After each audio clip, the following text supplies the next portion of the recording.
চব দুৰ্ভাগ্যজনক কথা এই যে যোৰহাট অভাৰব্ৰিজখন এনেকুৱা এটা দাখিলতি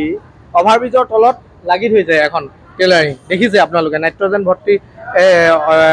টেইলাৰ এখন যিহেতু আজি স্বয়ং মুখ্যমন্ত্ৰী আজি যোৰহাটত আহিব তেওঁ এইখন অভাৰব্ৰিজৰ ওপৰেদি যে দুৰ্ঘটনাৰ পৰা যে ক্ষতি হ'ব বা কিবা এটা আজি বিস্ফোৰণৰ পৰা ক্ষতি মানুহৰ পৰিত্ৰাণ পাইছে ইয়াৰ ডাঙৰ প্ৰশ্ন আজি আৰু এই অঞ্চলত এনেকুৱা জনবহুল অঞ্চল যোৰহাট মেডিকেলৰ ফ্ৰণ্টত যে মানুহ দেখিলে আপুনি দেখিব মানুহ অসংখ্য মানুহ আৱৰি ধৰিছে আৰু যে ইয়াৰ পৰা যে বিস্ফোৰক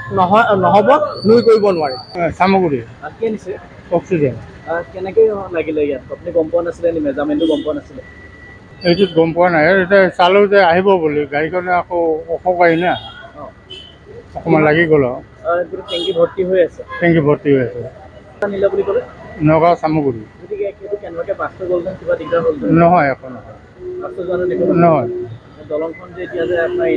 দলং লগাখিনি কেনেকৈ ভাঙিব